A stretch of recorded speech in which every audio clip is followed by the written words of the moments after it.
isn't it? Not really, no, not really.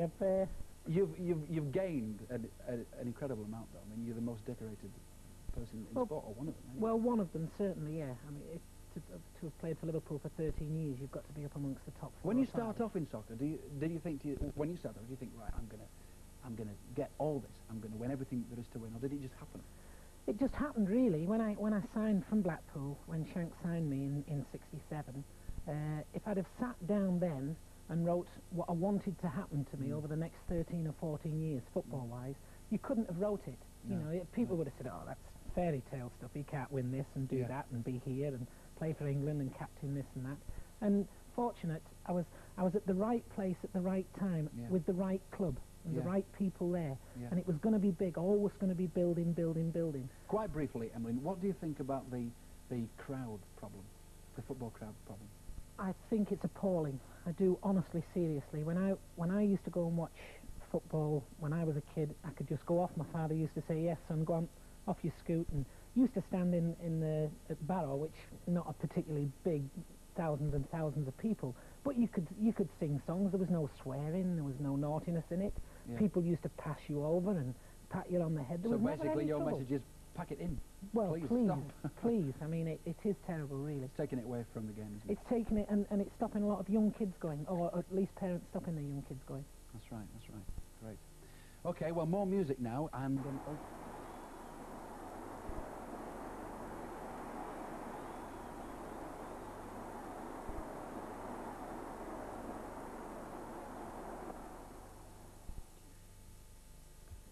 The lad in blue that ran on, the substitute goalkeeper.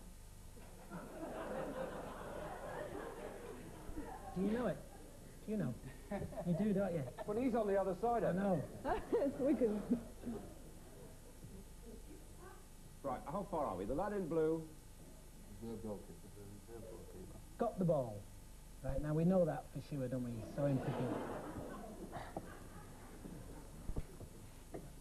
He pinched the ball off the lad who was standing with the ball. The lights went down. And the ball burst.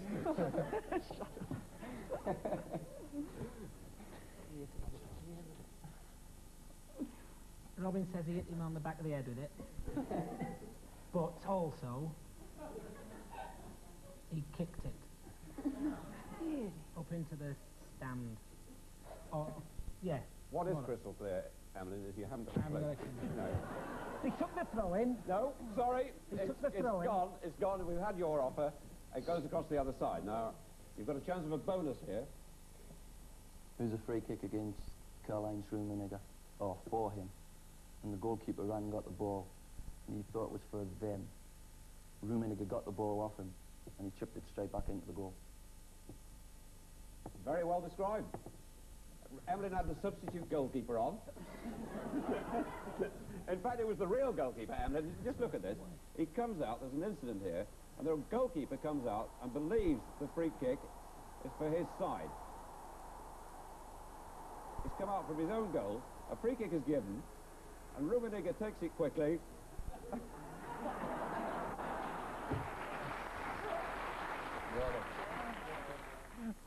What a load of rubbish you were talking. Doesn't David Coleman ever give you a hand on that? Never help you? I knew what the answer was, see, but I wanted Brian to look good. Oh, yeah. What does David do? Does he not even kind of give you any clue at all? David's like a nodding dog sometimes. He just keeps nodding away, and he just lets you get further and further and further into it. But I've been on it. I've been on it now 5 series, and I don't honestly think I've got one of them right. What happened next? I haven't got a clue about them. Because you were telling me that you don't actually see the beginning of it, do you, or something? No, all you see, we've seen more here this morning than what we see when we're actually doing it. All you see is a free kick down there.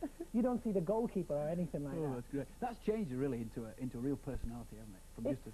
Yeah, people now don't say, you know, Emlyn that used to play for Liverpool, captain of England, you know, it's Emlyn, oh, question of sport. What about Billy? What happened when you lost that, and why did you say this? I got that one, you know, which is good, because I'm not involved in football now. Is it great fun to do that programme? It looks wonderful. Honestly, it's brilliant. Yeah, it's a magnificent show, and the viewing figures that we were pulling in, you know, was incredible, really. Yeah, smashing. You're wearing a Children's Sports Day sweatshirt. Yes. Do you want to tell us about that? Well, if I can, yes, please. As I've just said, I'm not actively involved in pro football now, and I was sat at home last September, just been sacked from Rotherham, thinking, what the heck am I going to do with myself? Get up off my backside and do something. And I'd had such a great career, and football in particular, sport. I'd had such a great life in sport and football. How can I put something back into the game, or back into sport itself? So I thought, well, it's got to involve children, because children are the lifeblood of everything.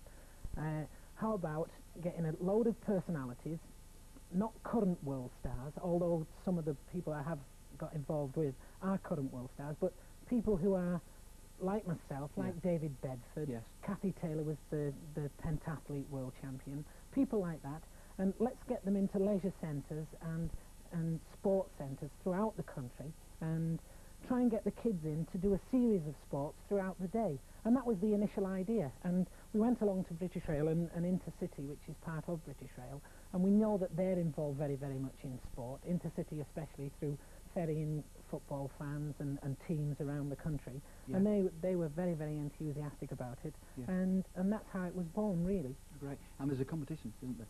There is actually, yes. Well, we're taking 10 major leisure centres in the country, starting up at Meadowbank in Scotland, then Gateshead, down to Warrington, across over to Nottingham, Birmingham, South Wales, Cwmbran, then with Southampton, Reading, Crystal Palace and Ipswich. Them are the 10 leisure centres that we're doing in sports centres. Right. And the competition is for 3 sets of 2 tickets.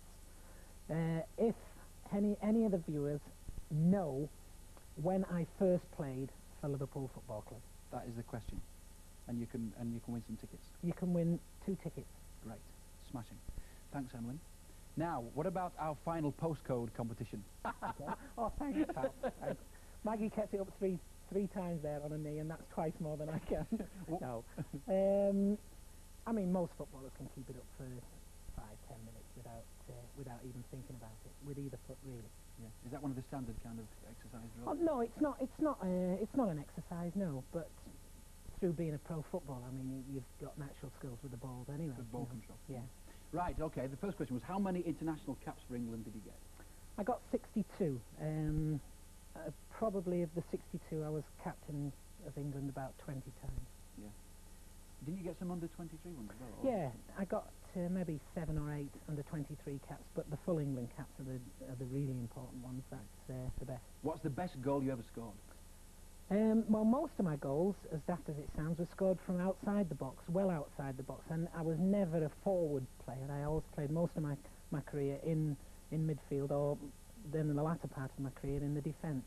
And I think probably one against Ipswich or one against Arsenal, when Bob Wilson, who's a BBC reporter now, when he was goalkeeper. Probably either of them two. But I remember scoring one actually in Europe, in the Net Stadium against Ferencváros. That was a corker as well. Great feeling, eh?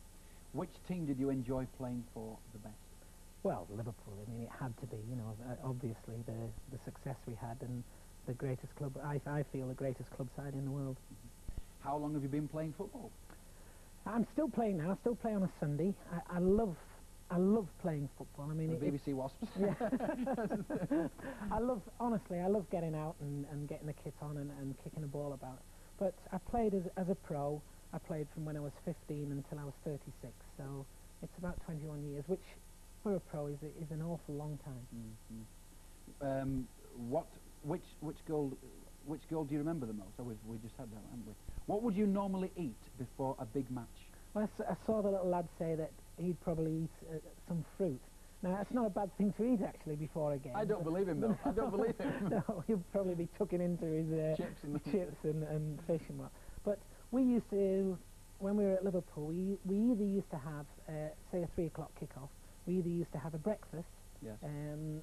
Could be any breakfast, really, bacon, eggs or whatever, and then nothing to eat from there. Or if you didn't have a breakfast, you could have something very light about 12 o'clock, maybe an omelette or poached. It surely depends on each individual player. Of course it does, yeah, it does. I mean, lots of players never ate anything. Others wanted a steak, I mean, it depends on the individual.